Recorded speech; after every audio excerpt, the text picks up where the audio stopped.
Taylor Ellwood here, and welcome to the Magical Experiments podcast. Today I thought I would get into perspective exercises. So we're going to do a little bit of practical work here, so to speak.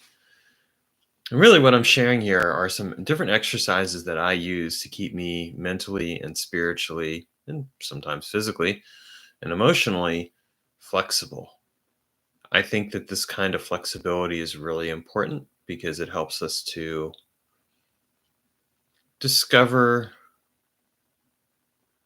you know, discover alternative solutions. Think outside of the so-called box or out of the circle or whatever. But the important thing is that it gives us a chance to get outside of what we normally know.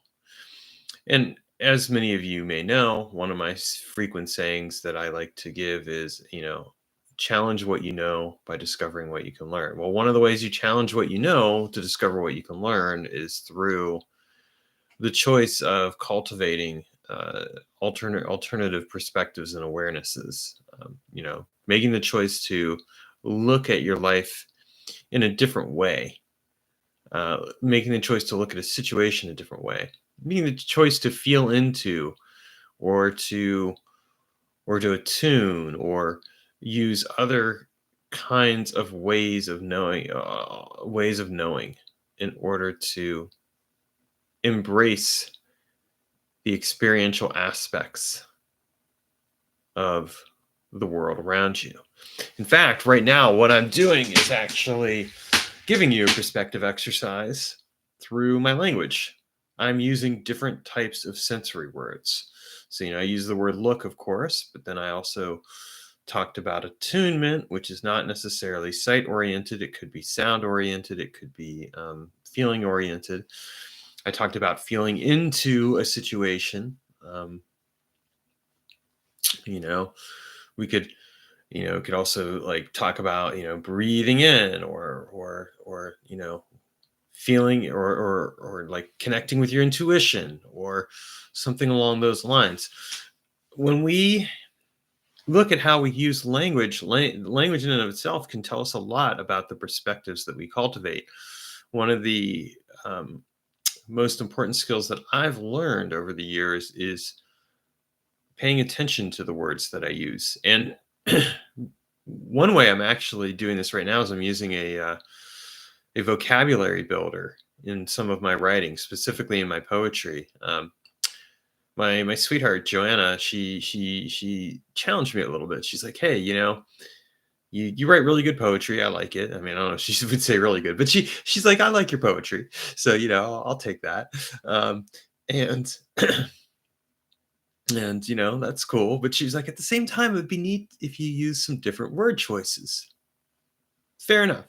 So lately, what I've been doing as a perspective exercise with my poetry is I've been pulling out the vocabulary builder and using it as a tool to help me use different words than I normally would. And that's been really helpful because it's challenged me to learn more words and look them up. I mean, as a writer, of course, I want to be a good writer. A good writer is going to use different words, not use them like to the point where like it doesn't make sense to use them. Like, I'm not going to use a word that people aren't going to normally get most of the time if I can help it. I mean, as a poetry exercise, it's been fun, but like specifically for prose, I probably wouldn't do that as much. But I am going to nonetheless choose different words and use this as a way to broaden my perspective on the writing that I'm doing. And sometimes I might use some words that I normally wouldn't use. Like if I use the word egregious, for example, not everyone's going to know what that means. So they might have to look the word up.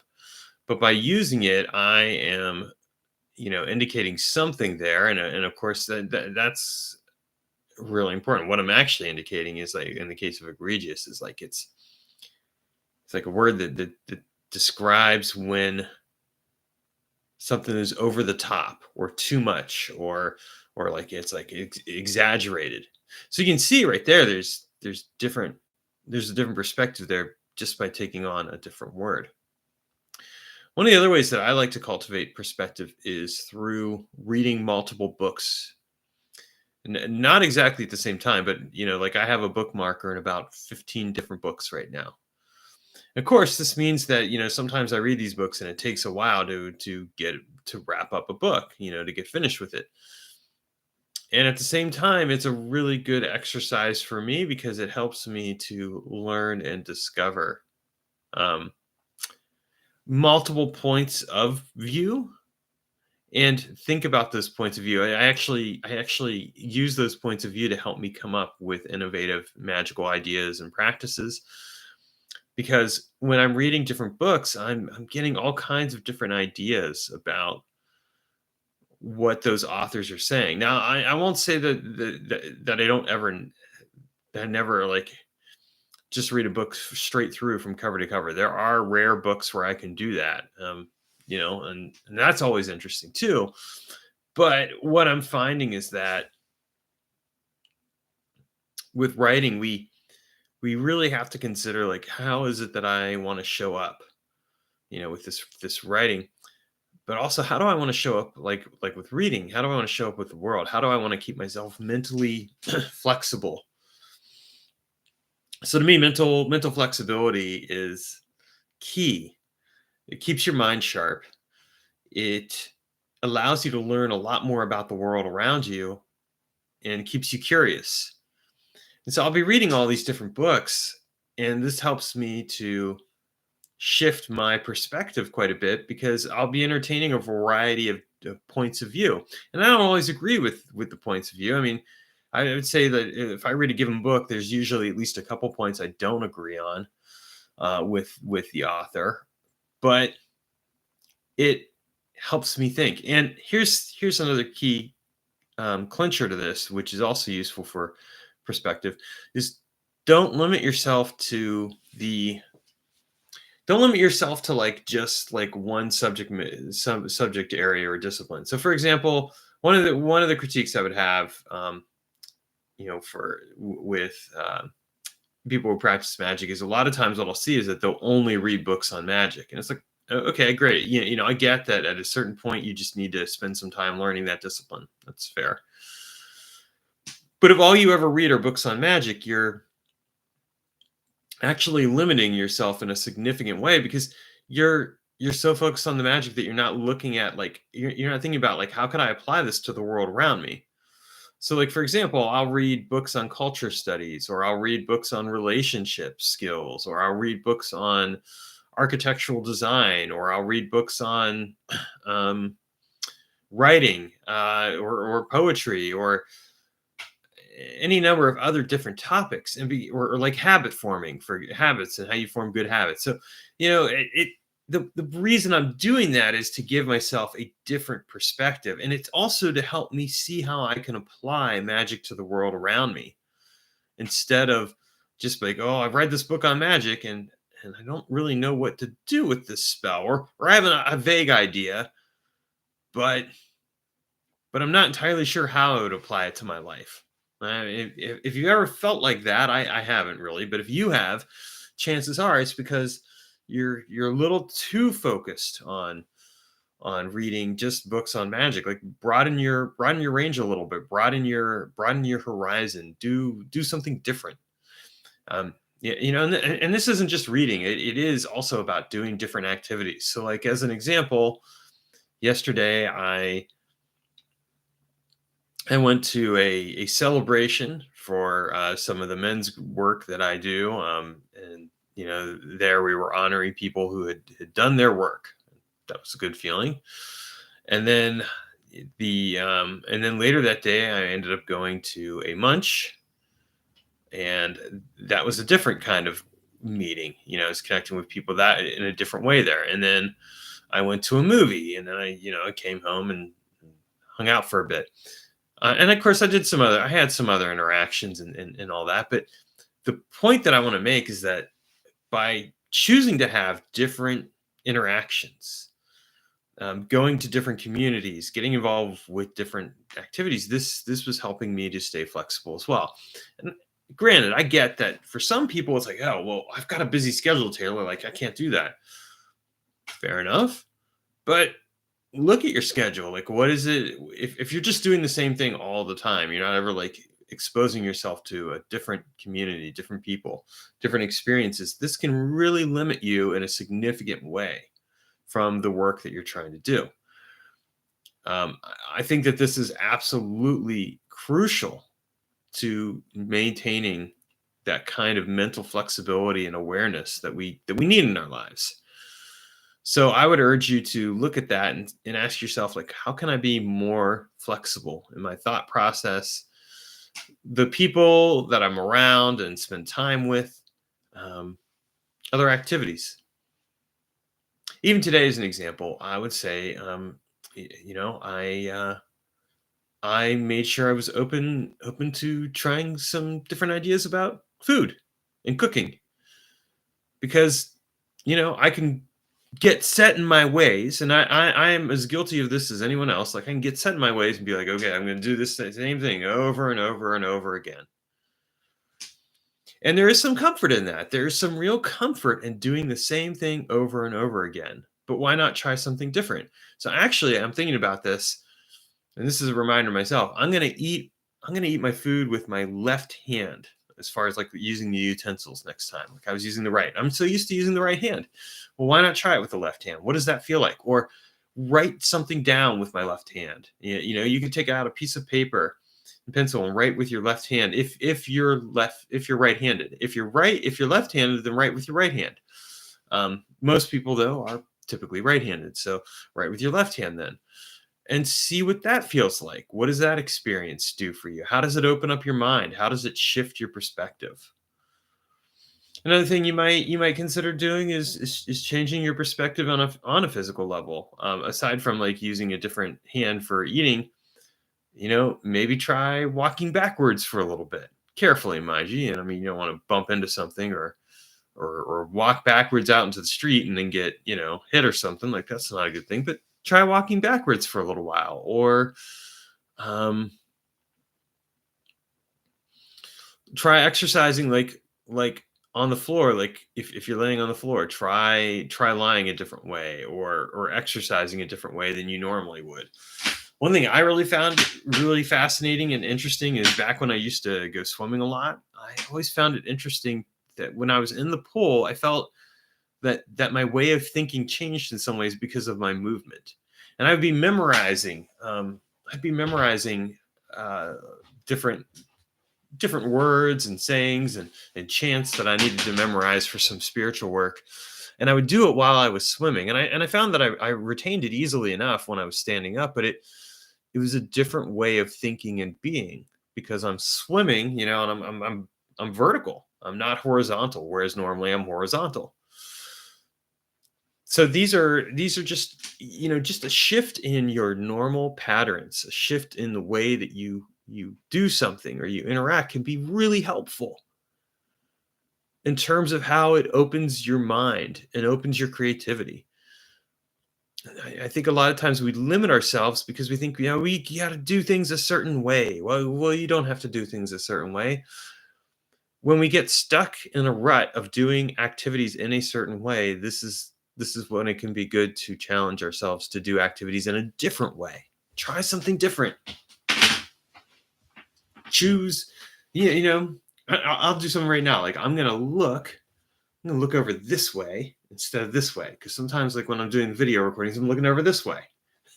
So even something like that can, interestingly enough, be a perspective shift, because now suddenly I'm looking over here, and it's not that it radically changes the way that I think about things, but it does change where my focus is, and that in and of itself can be an interesting exercise.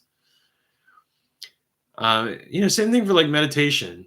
Try while you're standing. Try meditation when you're sitting. Try meditation when you're lying down. Like, try it in different postures and having different experiences. Like, what does that tell you? What does it indicate to you? How does it feel? These are good questions and experiences to ask in order to help us discover our own awareness around these kinds of experiences. It's interesting right now. I'm looking at the hinge like in the background, like because I can see it in the video. And so like I'm looking at that hinge right now, and I'm thinking to myself, like, okay, I'm not even thinking about it too much. I'm just more aware of it. But it's interesting how it's caught my eye. And so that's a perspective shift right there. What am I going to do with that? I'm not sure yet. I'll come up with something. This morning I woke up and I had I've been working on a particular situation. I was given a challenge, around a particular situation, and I've been thinking about it a lot. And like last night or yesterday, one of the best things that I did is I took the day off from what I normally do. I didn't like work really at all, and I thought that was actually a good approach because it allowed me to become a little more flexible, um, in my thinking. And so like today I'm now having this thought process, and I'm like, I'm going to try something different. And because I'm trying something different, it's changing my experience.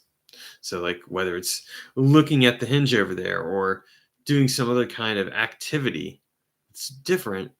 It's changing my experience. And you might be like, well, that's not like that big of a deal, Taylor. Like you're looking at a hinge. Like how's that changing anything for you? And my response to that would be, well, it's all in how open-minded you are. Like how open are you to the experience and how it could change for you?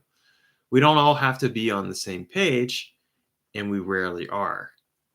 And even when we are on the same page, I guarantee you that there is going to be different perspective shifts just in that.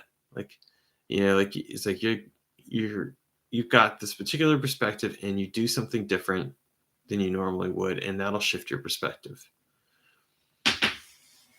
So keep that in mind. There are lots of different ways to keep yourself open to the world, open to different experiences, open to being inspired.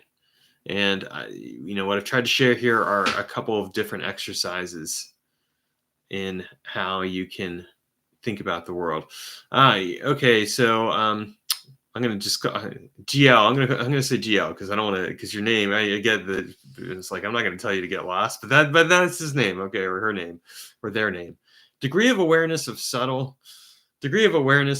perception phenomena also play a part in how significant the experience of the seemingly inconsequential perspective change might be. Yes, that's it. That's exactly it. Like for me, if I am looking over this way versus this way, I am seeing something different and it is changing my perspective in subtle ways. So that's a great point. And it's really key again to our experiences. When we step outside of our own perspectives, we broaden our mind, we broaden our awareness. And that broadness can still lead to depth. It's interesting because the last couple days I've been I've been changing my perspective in a couple small little tweaks, but just little ways that I've been thinking about like different situations in my life. And I'm like, if I approach it from this perspective instead of this perspective, what does it get me? And it's interesting because I'm like, oh well, if I change my perspective in this way, then the interactions that I have are friendlier and kinder. Like if I'm talking with a customer, for example, on the phone, and I choose to go into my day with like I'm gonna have fun today, I'm gonna laugh or whatever, then that exchanges the experience for me, as opposed to if I go in and I'm a grump, and I'm like, oh, I'm upset about something. Well, and granted, I mean, I still may not be thrilled with the job. As an example, but that little perspective shift can still make something happen. So these are things to be thinking about in your own magical work. And so the exercise for today is find something in your life that you want that you're open to doing differently. It doesn't have to be like what I've suggested, but find something that you're open to doing differently and try it for a little while and see what it feels like.